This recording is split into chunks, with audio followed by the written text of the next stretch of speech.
আহমেদ নদীবারবাসীদের পক্ষ থেকে বলতেছি যে আমাদেরকে 14 দিনের ভিতরে নোটিশ দেওয়া হয়েছে উঠে যাওয়ার জন্য। এখন আমরা কোথায় যাব? আমাদের তো যাওয়ার কোনো জায়গা নাই। আমরা যাচ্ছি সরকারের তরফ থেকে আমাদেরকে থাকার জন্য একটা নির্দিষ্ট জায়গা দেওয়া হোক। আমরা এই দাবি নিয়ে আজকে রাস্তায়। আমার নাম মুসাম্মদ রহিমা খাতুন। আজ থেকে 50 বছর ধরে নদীর পাড়ে থাকি। আমাদের উপরে অনেক ঝড় তুফান আসছে, তারপর আমরা এখানে থেকে গেছি। এখন হঠাৎ করে বলতেছে আমরা এখান থেকে চলে যাব। কোথায় যাব? আমরা তো সন্তান নিয়ে খাইতেই পারি না। একবার খাইলে আরেকবার না খাই তাই তা আমরা সন্তান লয়ে কই যাই, কি করাম? থাউনের মতন জায়গা নাই। আমরা ডিসির কাছে আবেদন করছি যে আমার একটা থাউনের মতন ব্যবস্থা করে দেখ। আমি মূর্খ মানুষ, এত গুছাইয়া কথা বলতে পারি না। আমার ভুল হইলে মাফ করে দিবাই। এখানে দাঁড়াইছেন কিসের জন্য? দাঁড়াইছেন কিসের মানববন্ধন? আমরা এখানে দাঁড়াইছি, আমরা নদীর পাড়ে বসবাস করি। প্রতি বছরে বন্যা থেকেও আমরা অসুস্থ হই, কিন্তু তারপরেও আমরা এই জায়গা ছাড়তেছি না। কই যাবো? আমাদের যাওয়ার মতো জায়গা নাই।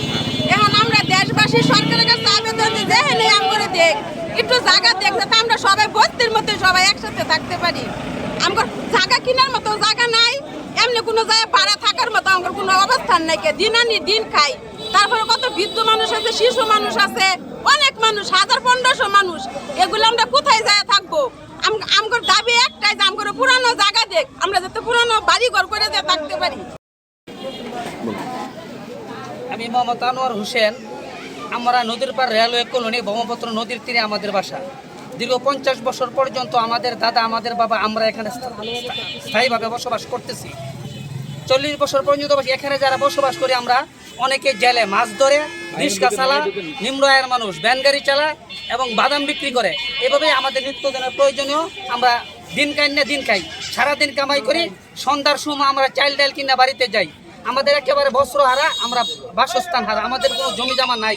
আমরা যে পরিমাণ টাকা পয়সা কামাই করি তাতে আমরা 2-3 বেলা ভাতই জুটে না, কাপড় জুটে না। তাহলে আমরা জমিন কিনবো কিভাবে? এভাবে আমরা দিনকে দিন কাটাচ্ছি। আমরা আশাবাদী ছিলাম যে আমাদের কোনো দিন যদি টাকা পয়সা হয় তাহলে আমরা জমিন কেনার চেষ্টা করবো। এ পর্যন্ত বর্তমান যে জমির দাম আমাদের কেনা সম্ভব না।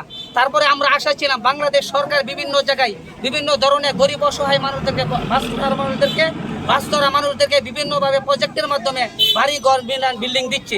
এই অনুপাতে আমরা বিভিন্ন সময় ময়মনসিংহ জেলা প্রশাসক এবং ময়মনসিংহ আকুয়া সিওর অফিসের টিওনো সাহেবের কাছে বিভিন্ন সময় আমরা আলোচনা করছি, বিভিন্নভাবে আমরা প্রস্তাব দিচ্ছি বিভিন্ন সময়ে, কিন্তু ওনারা আমাদেরকে আশ্বাস দিয়েছে। এ পর্যন্ত কোনো ধরনের পদক্ষেপ আমাদেরকে নেয় না।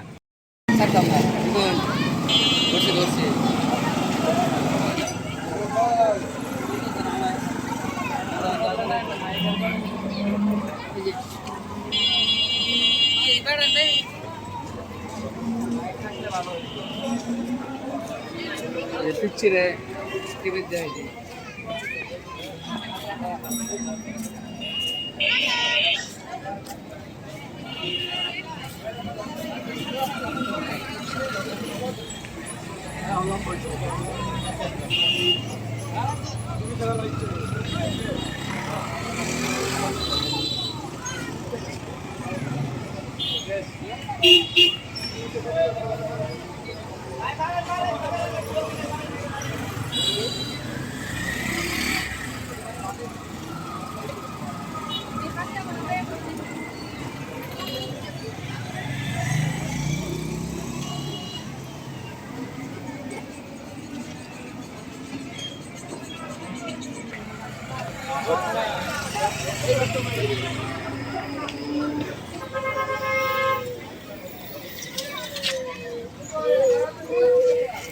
ভাই